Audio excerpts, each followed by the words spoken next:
the central midfield. Oh no, Kanua got crosses over to Jejo Kocha and it's a goal. Viewingcenterng will talk about sport and anything that concerns football. Continue liking, continue sharing, continue reacting to our videos.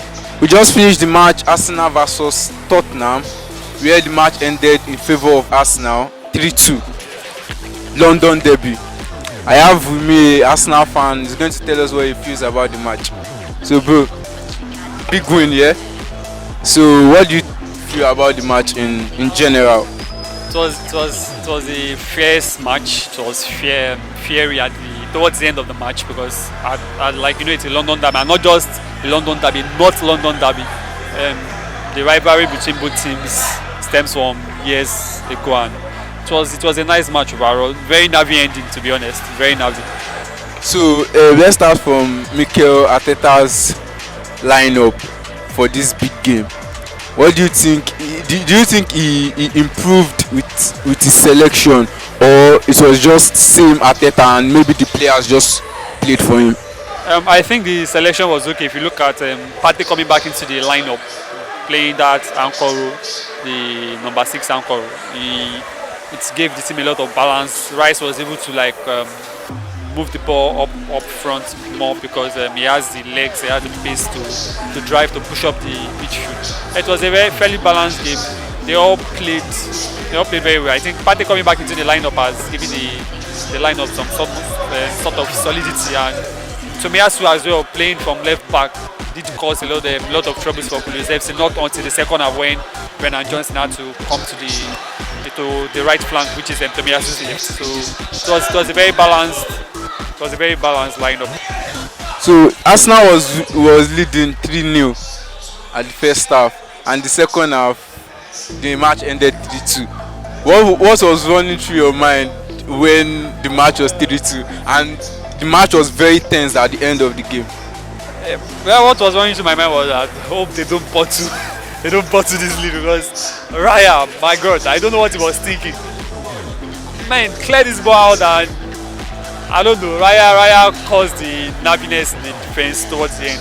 Then the penalty came out from nowhere, and it was a nervy ending, but all in all, so the 3 points is all we need. Even if the match had ended 3-3, we would have just kissed goodbye to league. But right now with Tottenham, with Nottingham Forest and City playing, we hope for the best. It was a very good result at the end of the day, even though the last 10 minutes of the match, even before the added extra 6 minutes, it was very nervy. It was a tense one. So down to Havertz now. He scored the goal, made an assist. We know that the fan base of Arsenal, not everyone likes Havertz. Some likes Havertz, the others, even though he scores hat-trick every game, some people will still say that Havertz should not be in that team. So what do you think about his performance today? Havertz, sometimes he gives his all and everything, but today he really tried. He scored a goal, made an assist. Just that sometimes he needs a little bit of more physicality. Sometimes he's not physical enough when playing. He needs to maybe hit the gym when the season ends. Fine, he's going to the Euros with Germany, and they are the host nation. I think he needs to hit the gym and work on his physique, because I think his light frame is making defenders take advantage of him. He has the structure to become a top 9 if Arteta can maybe groom him to be a top 9. But then we still need a sharp striker, because if we had a very sharp striker this season, I think we will not be talking about waiting for Man City to draw points, maybe draw or lose a match.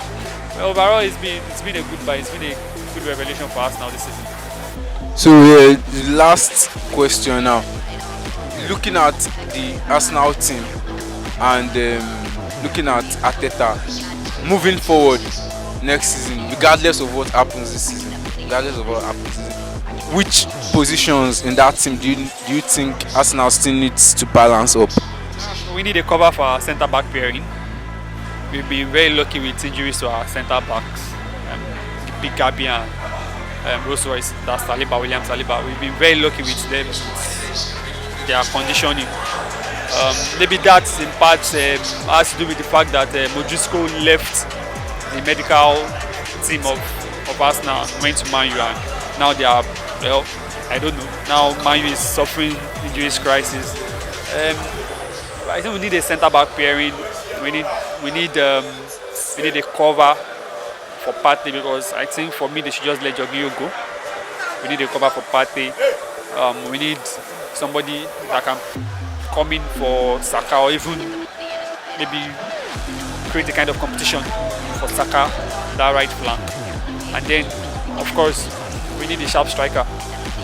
Because for our right back pairings, they are okay. For the left back, Simba is back, more like a new signing.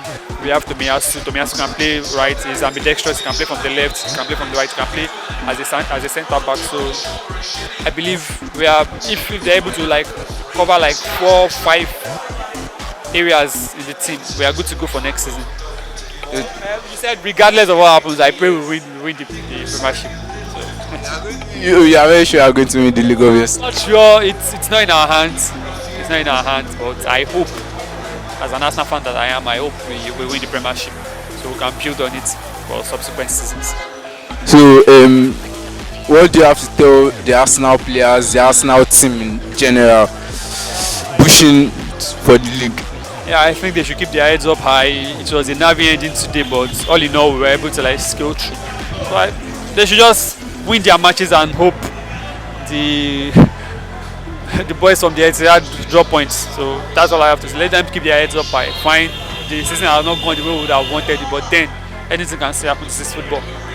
Thank you very much. So it was a big win for Arsenal today, as they are looking up.